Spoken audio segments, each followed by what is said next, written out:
So big boss Malayalam season 6 live അപ്ഡേറ്റിലേക്ക് പോകും. അപ്പം നമ്മുടെ റാങ്കിങ് ടാസ്ക് ആണ് നടന്നത്. അവിടെ ഘോരം നമ്മുടെ പ്രസംഗിച്ച് മറ്റുള്ളവരെ എല്ലാം തേച്ചൊട്ടിച്ച് പല പൊസിഷനുകളിലേക്ക് ആക്കി മാറ്റാൻ വേണ്ടിയിട്ട് മുൻകൈ എടുത്ത് നിന്നിരുന്ന സിജോയും ജാസ്മിനുമാണ്. ലാസ്റ്റ് ഒടുവിൽ വന്നു കഴിഞ്ഞപ്പോൾ ആദ്യ പൊസിഷനുകളിലോ ആദ്യ 5 സ്ഥാനങ്ങളിലോ ഇല്ല, അവർ ഏറ്റവും ഒടുവിലേക്ക് മാറേണ്ടി വന്നു. 10-11 സ്ഥാനങ്ങളിലേക്ക് നമ്മുടെ ജാസ്മിനും സിജോയും മാറേണ്ടി വന്നു. കാരണം 5ാം സ്ഥാനത്തിന് വേണ്ടി നമ്മുടെ ജാസ്മിൻ വാശിയേറിയ സംസാരങ്ങളും കാര്യങ്ങളും ഒക്കെ നടത്തിയിരുന്നു നമ്മുടെ ഋഷിയോടൊപ്പം നിന്നുകൊണ്ട്. പക്ഷേ എല്ലാ കണ്ടസ്റ്റൻസും കൂടി ചേർന്ന് നമ്മുടെ ഋഷിയെ 5ാം സ്ഥാനത്ത് നിർത്തുകയും ജാസ്മിനെ അവിടെ നിന്ന് തൂക്കിയെടുത്ത് പുറത്താക്കുകയും ചെയ്തു. 4ാം സ്ഥാനത്തിന് വേണ്ടി ഒരു ശ്രമം നടത്തി നോക്കി, അവിടെയും നിർത്തിയില്ല, അവിടെ നിന്നും തൂക്കി എറിഞ്ഞു. ഒടുവിൽ ഈ പറഞ്ഞതുപോലെ 10ാം സ്ഥാനത്ത് പോയി നിൽക്കേണ്ടി വന്നു.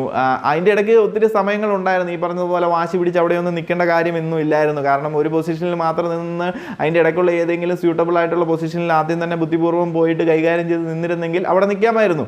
മറ്റുള്ളവർ വന്ന് നിന്ന് കഴിഞ്ഞ് അവരുമായിട്ട് അവരെ ഫിക്സ് ആയി കഴിഞ്ഞ് പിന്നെ ഒരു ഓപ്ഷൻ ഇല്ല.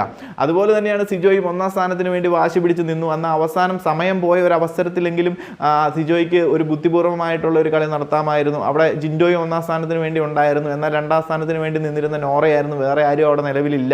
എന്നിരുന്നാൽ പോലും നോറയെ അവിടെ നിർത്താൻ കണ്ടസ്റ്റൻസിനൊന്നും താല്പര്യമില്ലായിരുന്നു. അപ്പോൾ ആ ഒരു ഗ്യാപ്പിൽ ജിൻഡോയ്ക്ക് മനസ്സിലായി സമയം തീർന്നു, വേറെ ആരും 2ാം സ്ഥാനത്തേക്ക് വരുന്നില്ല, കുറച്ചുള്ളവർ 1ാം സ്ഥാനത്തിന് വേണ്ടിയാണ് മത്സരിച്ചുകൊണ്ടിരിക്കുന്നത്. അപ്പം നോറയുടെ കൂടെ അങ്ങോട്ട് ഇറങ്ങി നിന്ന് കഴിഞ്ഞാൽ നോറയെങ്ങും ആരും സപ്പോർട്ട് ചെയ്യില്ല എന്നുള്ള കാര്യം ജിൻഡോയ്ക്ക് നല്ലൊരു വ്യക്തതയുണ്ട്. അപ്പം ആ ഒരു ഗ്യാപ്പിലാണ് ബുദ്ധിപൂർവ്വമായിട്ടുള്ള ജിൻഡോയുടെ ഒരു മൂവ് അവിടെ നടന്നിരിക്കുന്നത്. 2ാം സ്ഥാനത്തേക്ക് നിന്നു.